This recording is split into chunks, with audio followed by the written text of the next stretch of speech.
Olá, a você que estuda conosco, que tem nos escutado, meditado junto com Vinícius nas palavras que ele deixou para a posteridade, na obra Em Torno do Mestre, nossos desejos de muita saúde, muita paz, de muita luz, que nós possamos seguir com o Mestre, meditando sempre a respeito das verdades fundamentais para a nossa caminhada evolutiva, daquele pão da vida que nutre realmente toda a alma, aquela água viva que descedenta, que realmente jorra do alto em nossa direção e nos sustenta e traz para nós todo aquele alívio, aquele bálsamo de que nós carecemos, que nós precisamos. À medida que o espírito vai progredindo, ele vai olhando com olhos mais maduros, mais curiosos, mais atenciosos em relação à Boa Nova. Ele vai descobrindo ali, através de páginas que talvez por séculos e séculos ele tenha entrado em contato, uma nova história, novos ensinamentos, porque agora vê uma nova visão. Vai fazendo novas todas as coisas, não porque essas coisas em si mudem, mas a sua maneira de vê-las é que muda. E isso traz um significado diferente para a sua existência, para o seu caminhar, porque ele proporciona ainda em plena marcha transformar tudo aquilo que está ao seu alcance, especialmente a partir de dentro de si mesmo em direção ao mundo. Então, o indivíduo, a criatura, cada um de nós vai trabalhando devagarinho, porém com constância, seus sentimentos, seus pensamentos, suas emoções, e vai percebendo que por dentro de cada um de nós existe um mundo íntimo que tem capacidade de ser muito rico, riquíssimo, e que cabe só a nós mesmos definirmos o que é que nós queremos colocar nele, o que nós vamos depositar neste local, esse tesouro do coração, que também é preciso considerar, não é um tesouro estático, não é simplesmente um cofre em que se coloca e bate-se a porta, tranca-se com segredo para não mais ser acessado. Não, não é aquele tesouro que serve de lastro, fica ali guardado, embora sem contato, porém sempre representando um alto valor, uma alta soma. Aquilo que nós conquistamos no terreno do espírito são recursos para serem acessados toda vez que nós necessitarmos de algo para esclarecimento, para decisão, para ação em nossa vida. Então, na hora da preocupação, é a busca da paz. E o quanto de paz encontraremos dentro de nós? Na hora do vacilo, da desconfiança em relação ao futuro, é hora de nos acessarmos interiormente e vermos o quanto de fé nós já desenvolvemos, fé raciocinada. E por aí vai tudo aquilo quanto nos serve realmente, que as traças não roem, os ladrões não roubam, mas são naturalmente todo aquele valor que nós já conquistamos pela nossa labuta mental, pelo nosso esforço no campo dos sentimentos e que sempre será algo que ninguém nos tomará, pois que quando chegar o momento de consulta é esta consciência cada vez mais avançada, porque dinâmica, então progressiva, nós ela consultaremos. Vinícius traz para nós um texto agora que, olhando somente o título, parece que ele vai trabalhar um assunto, mas, no entanto, é surpreendente ao que ele faz a conexão. Honra ao mérito, que é o título do capítulo, refere-se, pelo menos àquilo que nós conhecemos na nossa cultura, nossa tradição, e aqui dizendo um pouco mais explicitamente o que significa, refere-se àquelas distinções concedidas a pessoas, a instituições, a obras que, como forma de conhecimento público, de reconhecimento público, lhe servem pelos seus feitos notórios, seus serviços prestados ou condutas de destaque.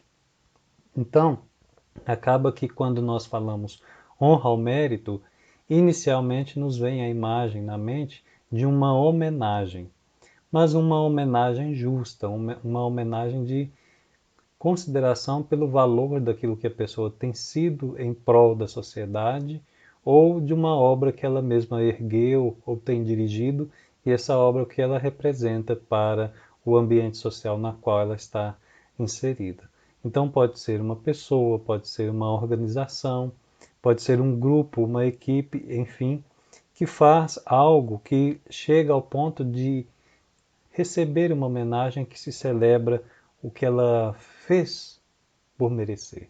Ela fez por merecer. Então é uma honra ao mérito. Ela merece aquela honra devido ao seu esforço, devido ao impacto positivo que a sua obra, que as suas ações causam naquela comunidade e por quanto aquilo representa um valor realmente indiscutível e indescritível para a colaboração no progresso daquele meio.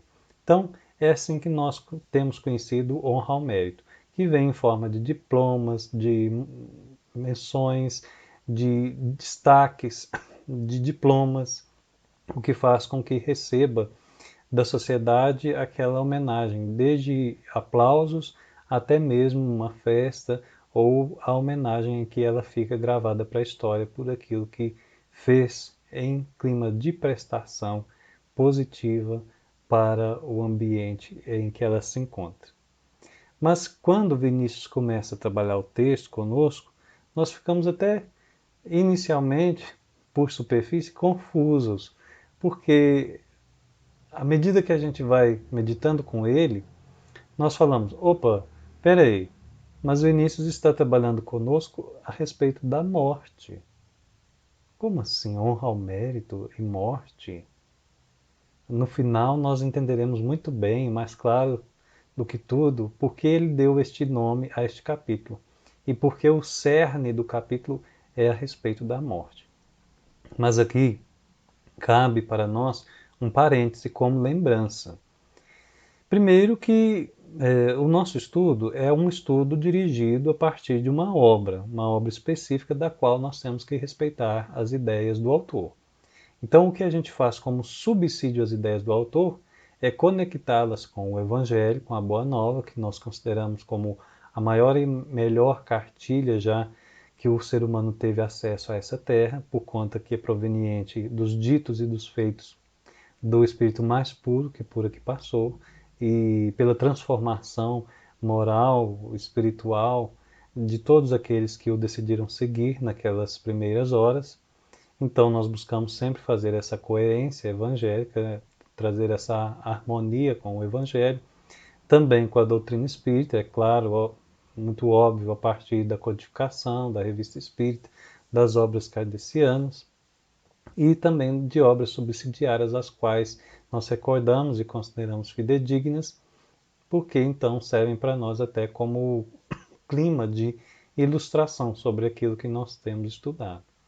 Mas temos também, então, dentro ainda deste parêntese, lembrarmos que não é uma palestra, é um estudo. Embora ele seja sequencial, é possível estudar os capítulos sem prejuízo em caso de descontinuidade. Então, não é porque eu perdi o 30 que eu vou parar o estudo, não, eu posso ver o 32, o 37, o 40, o 42, sem ter visto o 35, o 34, o 27, o 26, não tem problema, não tem problema, fique tranquilo. É claro que o nosso desejo é que se nós acompanharmos semana após semana, fica mais fácil de entender a psique do benfeitor, a sua atmosfera espiritual, a sua transmissão em relação a nós. E aqui entra o arremate desse parêntese. É que nós temos sempre que lembrar que Vinícius trabalha em clima de ensaios. Então ele aponta para nós ângulos do tema. Ele não vem com aquela pretensão de esgotar o assunto, de deixar a melhor visão de todas a respeito do tema, assuntos que a partir da apresentação dele se tornam indiscutíveis, ou seja, a verdade é esse ponto final. Não, ele vai com humildade, porém com maestria, ele vai com cuidado, porém com inspiração muito elevada, nos apresentando determinados lances, ângulos, percepções que ele tem a respeito daquele assunto.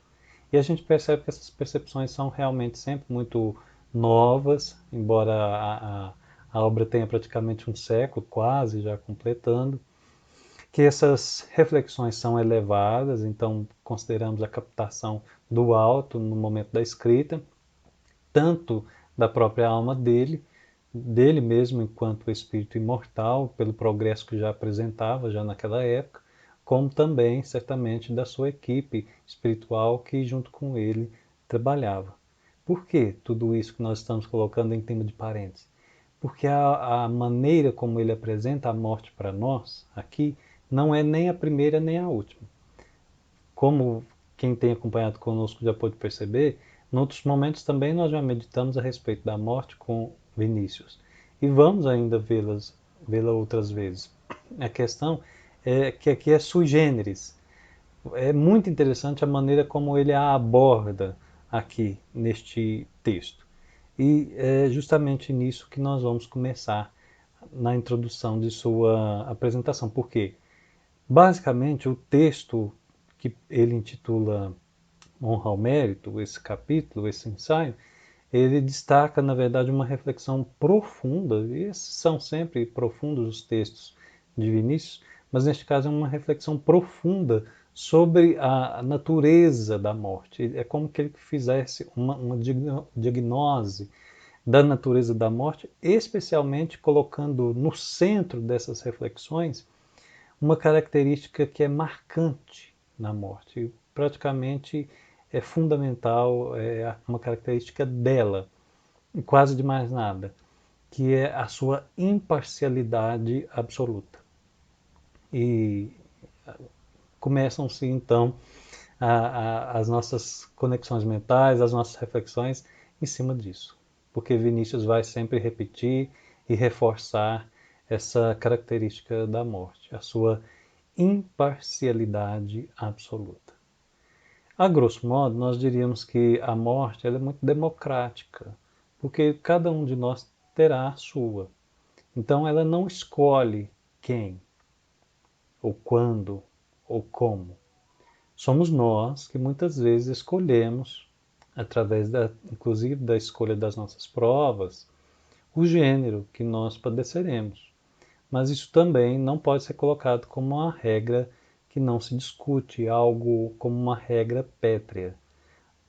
Todavia, nós temos sempre que admitir, ela é democrática no sentido de que ninguém precisa preocupar-se com a do outro, porque a sua também, antes de mais nada, deve ser motivo de preocupação. De medo? Não, é claro que não. Embora o medo ele perpasse os corações naturalmente de todas as criaturas, por certo, em relação à finitude da etapa, à finalização do processo orgânico, a mudança. Morte para nós sempre significa mudança, e mudança para o ser humano em geral é sempre ainda um tema complexo para ser percebido, para ser trabalhado, para ser preparado. Então, todos esses meandros do assunto apresentam para nós que é um tema que deve ser meditado, mas em clima de consideração que todos, inevitavelmente, vão ter o seu momento de mudança de ambiente, de habitação.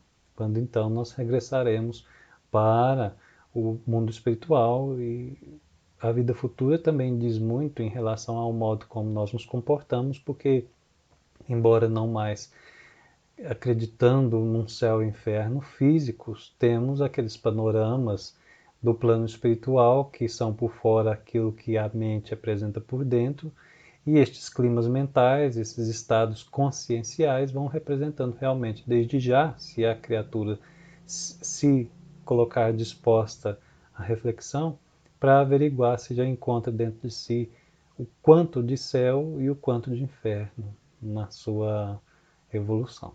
Não dá ainda para dizer que somos 100% céus, nem 100% infernos, mas essa mistura, essa mescla que existe em nós, ela tende a pender para um lado.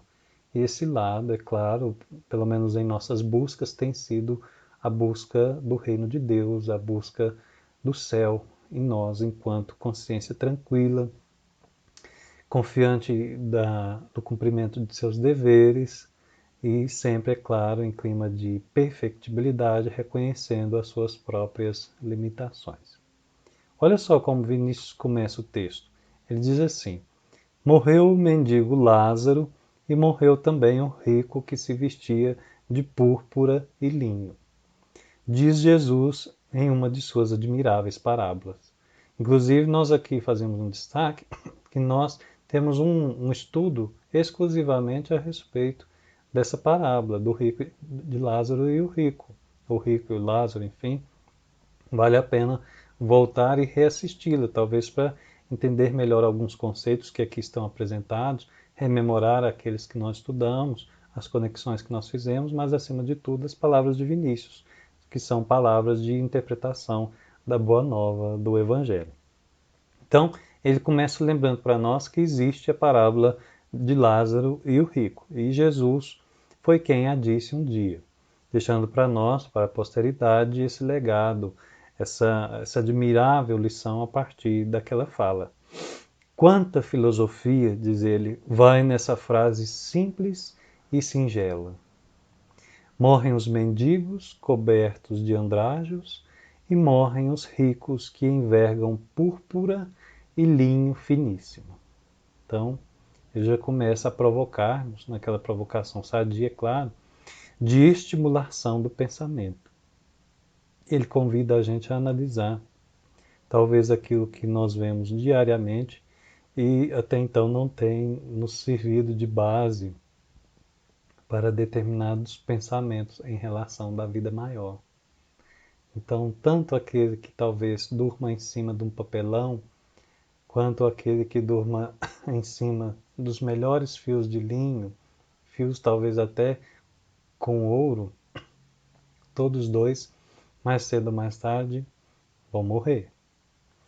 Nesse particular, a morte, pela perfeita imparcialidade com que age, faz jus ao nosso respeito. Aqui, também, em tempo, nós queremos dizer que não vamos ficar apegados a, é claro, identificamos como conceitos muito importantes, mas não vamos ficar aqui muito preocupados, atrelados ao que é morte e ao que é desencarnação. Não. Vinícius é muito simples em sua fala, então ele não vai nos confundir hora nenhuma em relação ao que é o fim da fase orgânica, ou seja, o fim do fluido vital naquele corpo, cessou-se a atividade do corpo físico, e o que é desencarnação, terminou-se o desligamento, a desconexão do perispírito com o corpo físico, a alma agora já não tem ligação nenhuma com ele e vai para a sua caminhada rumo à eternidade, rumo ao trabalho incessante, rumo à pureza. Então não vamos nos preocupar com essas sutilezas que, embora são muito importantes, definir o que é o que, qual é qual, porque aqui nesse texto nosso aprofundamento é outro.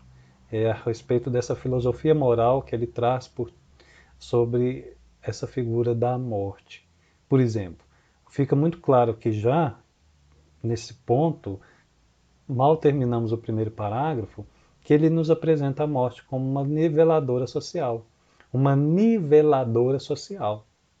Porque um viveu toda a vida pobre, paupérrimo, miserável, tendo que sacrificar-se para ter o mínimo de comida em seu ventre. O outro, talvez, tinha o que sobrava, que mesmo que perdesse mais da metade do que tinha, ainda teria muito de sobra que lhe daria para viver inúmeras vidas na face da terra. Então, os extremos se nivelam nas portas da morte, porque ambos terão que passar pelos umbrais da vida. E umbral eu digo aqui no sentido mesmo da palavra. Umbral significa passagem, né? O umbral da porta. Então, todos os dois terão que passar por ali, terão que fazer a passagem, como nós vemos lá Allan Kardec falando sobre o assunto na segunda parte de O Céu e o Inferno, ou a Justiça Divina segundo o Espiritismo. Então, nada mais do que concluir que a morte é uma niveladora, ela nivela ambos. Existe uma igualdade no fim, porque as vidas talvez ali, pelo que tinham e o que tinham como viveram, fizeram com que no fim passassem pela mesma experiência, que é o fim da etapa carnal, então é o processo da desencarnação, do pó viestes ao pó voltarás, então o corpo é cremado, baixa sepultura, etc., mas o espírito segue. Agora, como esse espírito segue, morre-se como se vive. Agora, esse morre-se, entenda-se o que se encontrará logo em seguida no plano espiritual, não o processo em si de desligamento. Tomando como ponto de partida a parábola de Jesus sobre o mendigo Lázaro e o rico, o capítulo de Vinícius apresenta para nós que a morte é o destino comum de todos. Por mais que alguém lute contra, não vai vencer, porque ninguém é eterno no corpo físico. Não. Nós ainda, por muitas vezes, entraremos em contato com corpos físicos, porque renasceremos, reencarnaremos, mas está na matéria, matéria tem prazo de validade. Nasceu, vai morrer. Quando? Nós não sabemos, mas que tem ali uma data predestinada, uma data determinada, consideravelmente tem. O que nós faremos é o máximo possível para empregarmos bem este tempo em benefício do nosso próprio progresso, porque é para isso que nós estamos aqui. Então, independe em relação a este processo, o processo da morte, se a pessoa é rica, se ela é pobre, etc. Se ela é saudável, se ela está doente. Isso nos faz recordar, inclusive, um sábio da Roma Antiga, um filósofo, verdadeiramente filósofo, porque nem todos que se dizem filósofos realmente são. Não é o diploma que faz o filósofo, embora nós reconheçamos que existem aí, é claro, os cursos, as graduações de filosofia, mas isso só o diploma não faz a carreira da pessoa, não só nessa como em qualquer outra. Reconheçamos que não é porque a pessoa tem um diploma de médico que ela vai exercer com vocação a sua profissão, isso, professor, qualquer coisa, qualquer tipo de carreira que nós abracemos na nossa vida. Mas esse grande sábio, ele dizia assim, que nós não morremos porque nós estamos doentes. Olha que interessante. Nós não morremos porque nós estamos doentes. Nós morremos porque nós estamos vivos. Porque nós estamos vivos. E isso, por mais óbvio que seja, para nós muitas vezes é uma lembrança de algo que está tão assim visível e para nós não percebemos. Porque estamos tão acostumados a atrelar a morte à doença que não reconhecemos que o simples fato de estar vivo é o motivo dela acontecer. A doença é um dos motivos pelos quais nós passaremos para o plano espiritual, mas não somente ela, não só. Então, é o sábio trazendo simples o óbvio, mas é uma verdade que, embora simples, é profunda e merece ser meditada. A parábola de Lázaro e o rico está no Evangelho de Lucas, no capítulo 16, versículo 19 a 31. A quem de nós tiver interesse depois a buscar. E aqui nós trazemos, para seguirmos depois, caminhando com Vinícius, um trecho do livro Obreiros da Vida Eterna. Dá para a gente perceber que ao longo do estudo eu trouxe vários pontos que estão nas obras de André Luiz.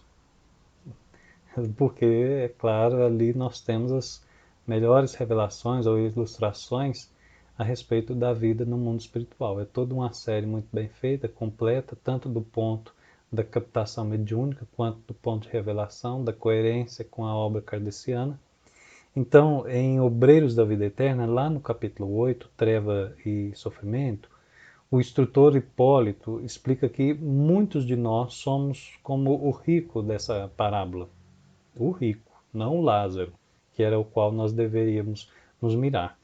Porque a gente veste-se, como nas próprias palavras dele, uma roupa vistosa do eu egoístico, mas ao atravessar o túmulo, né, ou a caminhada rumo ao além, do lado de lá, a gente percebe que somos mais pobres que os miseráveis, segundo ele, a quem negamos ajuda.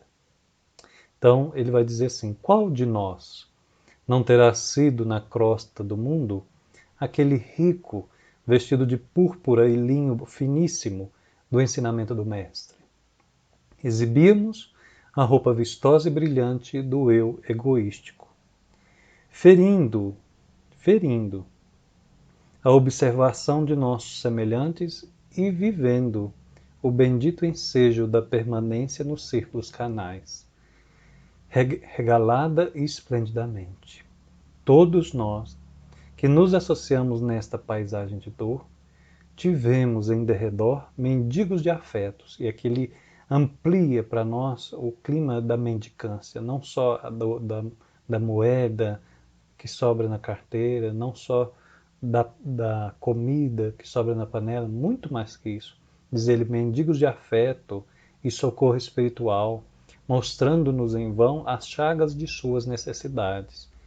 Chamavam-se eles familiares, parentes, companheiros de luta, irmãos remotos de humanidade. Eram filhos famintos de orientação, pais necessitados de carinho, viandantes do caminho evolutivo, sequiosos de auxílio, que improficuamente se aproximavam de nós implorando algo de reconforto e alegria. Em geral, lembrávamos-nos sempre tarde de suas feridas interiores, indiferentes ao menosprezo da oportunidade sublime que nos fora concedida para ministrar-lhe o bem. No justo instante a que se recolhiam no leito mortuário, multiplicávamos afetos e carícias, depois de haver gasto o tempo sagrado da vida humana entre a insensibilidade e a exigência. Desejavam os mais pobres que nós alguma coisa das migalhas de nosso permanente banquete de conhecimentos e facilidades. Frequentavam-nos a companhia, quais crianças necessitadas de iluminação e ternura, e os próprios cães se inclinavam para eles, tomados de natural simpatia. Olha só, o quanto parece-se com a atual fase do planeta em que nós estamos.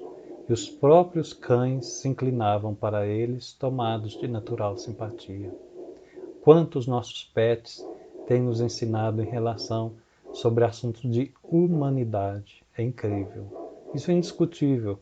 Deparamos-nos nas redes sociais, encontramos-nos por toda parte sobre o assunto e percebemos que muitas vezes, graças a eles, é que ainda preservamos em nós a carícia, o afeto, a beleza da sensibilidade dos momentos simples, eternizando em nós aquilo que passa fugaz, passa rápido, mas fica em nós. Um café numa tarde, uma visita sincera, um abraço amigo, a beleza do caminho numa viagem que nós fazemos e não só o foco no destino, enfim, tudo isso que faz a gente parar e perceber o simples que compõe a nossa essência. Mas já naquela época, na década de 40, o instrutor falava: os próprios cães se inclinavam para eles, tomados de natural simpatia. Nós, porém, envaidecidos das próprias conquistas, encarcerados em clamorosa apatia, amontoávamos expressões de bem-estar, crendo-nos superiores a todas as criaturas integrantes do quadro de nossa passagem pela carne. O ser humano, ele precisa sempre progredir, é da lei, porque é lei de progresso. Mas esse progresso que por ora nós muitas vezes achamos que são construções grandes, demoradas, sacrificiais, também fazem com que a gente esqueça que progredir está ligado a desconstruir. Desconstruir muito do automatismo que nos apegamos em relação ao mundo. Reconhecer que não é possível convivência, intimidade, confiança, respeito, sem antes eu passar pela gentileza, até mesmo pela etiqueta, talvez pela formalidade, mas nunca pela frieza. Como considerar sadia e sã uma sociedade que já se perdeu no início de um contato, quando se pergunta o outro se está bem, esperando que não venha a resposta diferente, que não está bem, que comece a apresentar os problemas que está se deparando? Quanto muitas vezes pergunta se está bem e o outro já não responde se está ou se não está bem, não dá nem resposta. Quando muitas vezes nem se pergunta se está bem e simplesmente já lança: espero que esteja bem. Gente, isso é grosseria. disfarçado de formalismo, de gentileza. O que custa perguntar se o outro está bem? O que tem se ele responder que não está? O que nós estamos fazendo aqui nessa terra se não é ajudar? E nós estamos em clima de privilégio, embora não exista privilégio perante a justiça divina. Nós precisamos admitir que é muito melhor ajudar do que ser ajudado. Porque muitas vezes a nossa limitação evolutiva ainda não nos possibilita sermos ajudados. Ainda há um trabalho muito grande para ser feito dentro de nós no clima de receber a ajuda e não de dar. Porque dar a gente começa a dar aquilo que nem é nosso, de repente daquilo é nosso, para depois vermos que dar mesmo é de nós mesmos. Nós, não nosso, nós. E reconhecemos então que cada contato é sagrado, que cada minuto é eterno, que seja eterno enquanto dure, porque logo nós não sabemos onde o outro está, quando vamos vê-lo. Talvez nós falamos ali um oi, e dependendo só daqui a 500 anos, 1000 anos, quem garante que vai ver amanhã? Nós não sabemos. Então, coloca-se nos dizeres de Dostoiévski que as pessoas têm coisas lindas para dizer umas para as outras, só que é preciso morrer primeiro. Tem coisas lindas para dizer da pessoa, mas é preciso que aquela pessoa morra primeiro. Mas será que é preciso esperar tarde, que fique impossível quase, para começar a dizer um bom dia, uma boa tarde, como vai, tudo bem, como está, se não está bem, o que eu posso fazer? Ou um eu te amo, me desculpe, me perdoe, com licença. Um sorriso, um gesto silencioso, um abraço, um contato de igual para igual. Fora isso, tudo é perdição. É abraço ao clima do mundo, porque o mundo não nos envolve, não nos entontece, não nos tenta só no ter, no possuir, no exibir. Não, mas também nos nossos modos, nas nossas posturas. No mínimo do nosso gesto, no silêncio dos nossos atos. É aí que a coisa começa. E por vezes fica arraigada e onde a gente se perde. Muita atenção nas pequenas coisas, porque as pequenas coisas, pelo próprio Cristo de Deus, eram consideradas como grandes, como grandes. E vai seguindo Vinícius. Nesse particular, a morte, pela perfeita imparcialidade com que age, faz jus ao nosso respeito. Sim, ó morte. E agora ele apresenta para nós um parágrafo grande que, no entanto, ilustra nossa mente com muitas reflexões a respeito do assunto. Sim, sim, ó morte. Tu procedes com isenção completa de privilégios. Tu desconheces prerrogativas. Para ti não existem títulos nem brasões. Não. É onde nos depararemos após a morte, na chegada ao mundo espiritual, o fim das prerrogativas, a validade de um sobrenome, dos laços de sangue, de parentesco, o que é que nos sustenta do lado de lá? É o sobrenome que eu carreguei? É a família da qual eu fiz parte na última encarnação, mas de quantas famílias eu já fiz parte da caminhada evolutiva?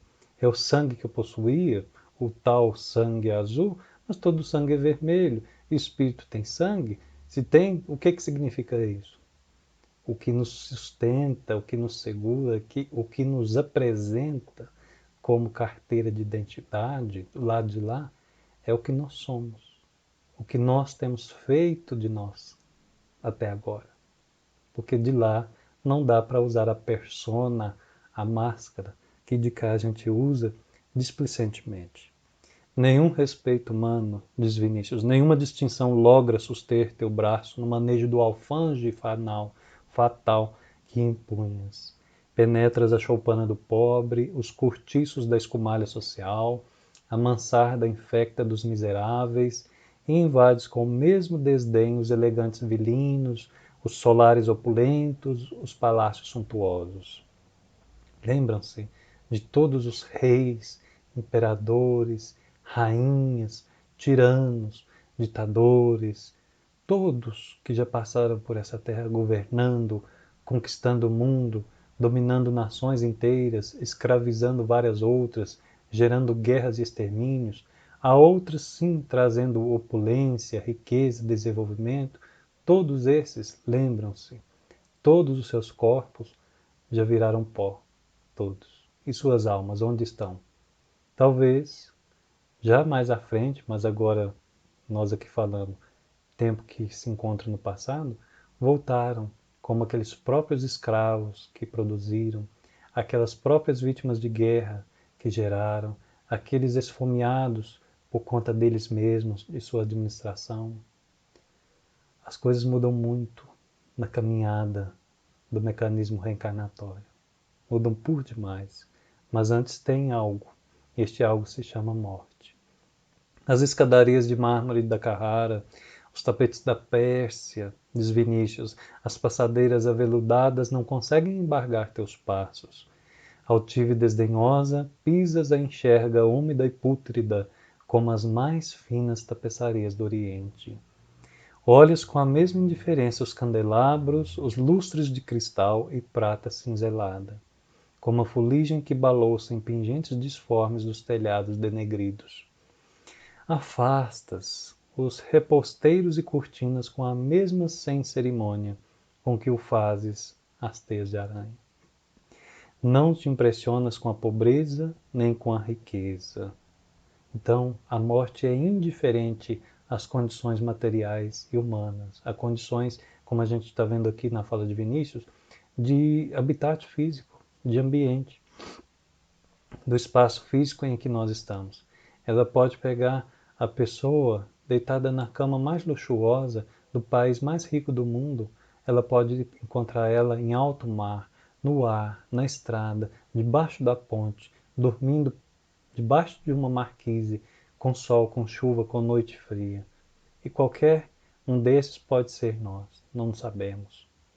Não te faz moça este ou aquele sexo, a velhice ou a juventude, a beleza ou a fealdade. Então Vinícius destaca também que a morte não privilegia atributos pessoais. Aquela própria ética e estética que são conectadas, ou a estética da ética.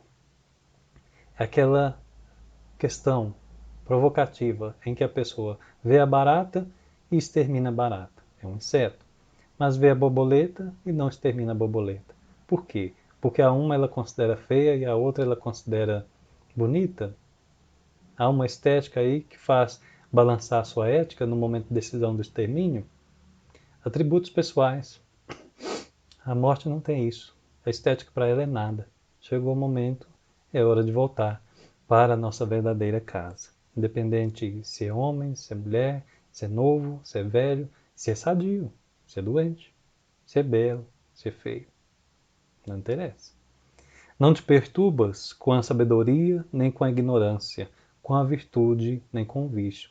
Então, aquela criatura fez de si 24 horas de excelência, buscou as virtudes minuto após minuto, trabalhou somente em prol dos outros, praticamente se sacrificou o máximo possível.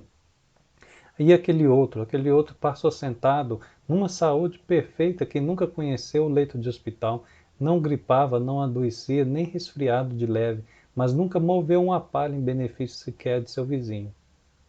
A morte vai encontrá-los do mesmo jeito. Cada um dos dois tem o seu momento. Então, independente de condição moral ou intelectual, a isso também ela é indiferente. Se é sábio, se é ignorante. Por isso, Vinícius realmente foi muito feliz ao destacar lá no início a sua imparcialidade absoluta. Realmente é a coisa mais imparcial que existe no universo. Vamos voltar lá no item 11 da introdução do Livro dos Espíritos e lá nós encontramos assim. É estranho, acrescentam, que só se fale dos espíritos de personagens conhecidas e perguntam por que são eles os únicos a se manifestarem. Eis aí um erro oriundo como tantos outros de observação superficial. Dentre os espíritos que vêm espontaneamente, há maior número de desconhecidos de que de ilustres, designando-se os primeiros por um nome qualquer e muitas vezes por um nome alegórico ou característico. Quanto aos que se evocam, a menos que seja um parente ou amigo, é muito natural que nos dirijamos aos que conhecemos, de preferência aqueles que nos são desconhecidos. O nome das personagens ilustres impressiona mais e é por isso que são mais notadas. Acham também singular que os espíritos de homens eminentes atendam familiarmente a nosso apelo e se ocupem às vezes com coisas insignificantes, em comparação com as de que se ocupavam durante a vida. E vai desenvolvendo o texto, Allan Kardec, de maneira sábia, belíssima. Vale a pena ler a introdução do Livro dos Espíritos sempre, sempre, sempre.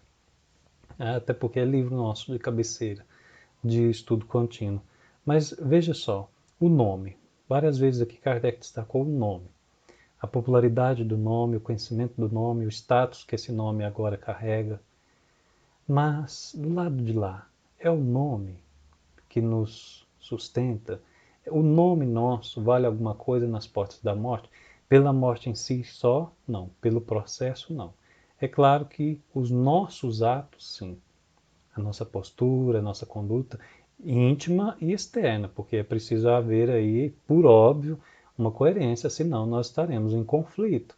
Conflito interno e eterno até, se não colocarmos para trabalhar. Mas veja, o que Jesus dizia? Pelas suas obras os conhecereis, a cada um segundo as suas obras. Então não é pelo seu nome os conhecereis, ou a cada um segundo o seu nome. Não, não é o nome, não é a fama, não é o status. É a obra. Então muitos desconhecidos vieram e trouxeram lições e trazem que muitos famosos, populares, estudados, porque repetidamente buscados naquilo que escreveram, que deixaram, que falaram, muitos desconhecidos trouxeram lições maiores ainda do que estes, para a gente não se atrelar ao nome, nem dos outros, nem no nosso, principalmente desencarnados, porque é pelo fruto, pelas obras que nós conheceremos. E são as nossas obras, são nossos frutos que nos considerarão do lado de lá, quando nós passarmos a transição para a nossa verdadeira casa. E continua ele: nenhuma posição, nenhum destaque, nenhum mistério ou profissão exerce sobre ti a mínima influência. Não te importas tampouco com esta ou aquela emergência, esta ou aquela conjuntura especial ou particular. Cortas o fio da vida ao pária que em aflições incontidas se estorce e escabuja, só e abandonado, num desses catres de hospital em horas caladas da noite. Procedes da mesma forma com o enfermo ilustre e com pisco que se vê rodeado das maiores sumidades médicas do século.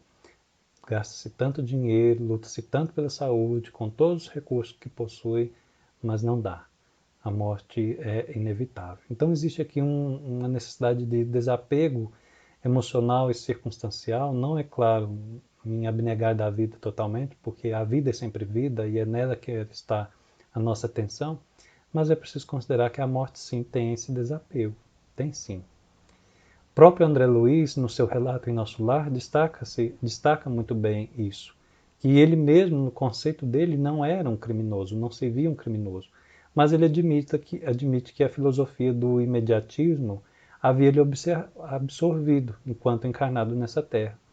E a existência terrestre, que a morte tinha transformado para ele, não tinha assinalado de lanças diferentes da craveira comum. Então viveu como os demais. E é um perigo grande isso, viver como todo mundo. Porque, como o ditado popular aí já diz, nós não somos todo mundo.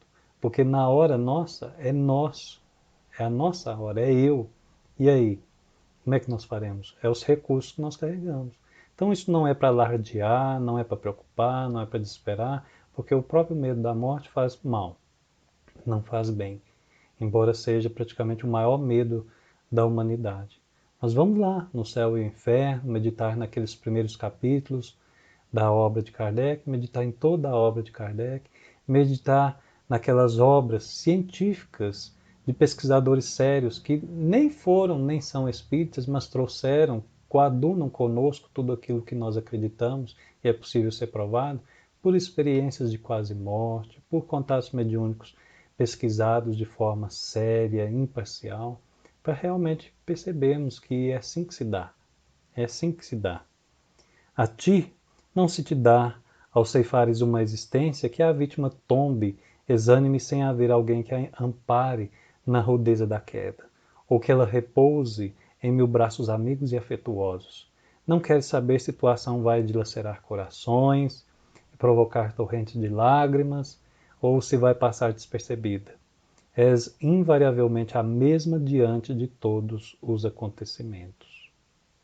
Como nós vamos encontrar lá, eu disse que nós faríamos muitas ligações com André Luiz, nos domínios da mediunidade, no capítulo Ante o Serviço. Quão raros na Terra se capacitam de que trazemos conosco os sinais de nossos pensamentos, de nossas atividades e de nossas obras. Olha, é justamente aquilo que nós falávamos há pouco. Não o nome, não a aparência, não a forma, mas o fundo, a essência, as obras, os feitos, os frutos, os fatos. E, diz o instrutor, e o túmulo nada mais faz que o banho revelador, marquemos essa expressão, o banho revelador das imagens que escondemos no mundo, sob as vestes da carne. Vinícius então finaliza conosco dizendo: segundo o teu critério, a sociedade não tem altos nem baixos, relevos nem depressões. Nivelas com a máxima precisão todas as camadas humanas. Não te impressiona, nada te abala, nada te comove. És impassível. Não sei, ó morte, se te posso dizer justa, diante da crueldade com que frequentemente procedes. Chamam-te parca e megera, apelando a figuras da mitologia. Alegorizam-te sob a hedionda figura, ameaçadora e bárbara, de alfanje em punho, em busca de vítimas. És temida em toda parte. Só falar em ti causa horror à mente e angústia ao coração. Contudo, ó morte, forçoso é confessar. Tens um grande mérito. Olha, lembram lá do título do capítulo? Honra ao mérito? Tens um grande mérito. Possuis uma virtude à qual rendemos homenagem, a imparcialidade. Então, aquela honra ao mérito que Vinícius falava não é a méritos nossos, não é honra para nós pelo que nós temos feito, mas ele presta honra, homenagem à morte no sentido de que ela é imparcial e por isso ela se torna justa, a ação da justiça divina. Isso é para a nossa reflexão profundíssima e bela, por incrível que pareça, bela, muito bela, porque nós vemos aqui como a criação de Deus funciona.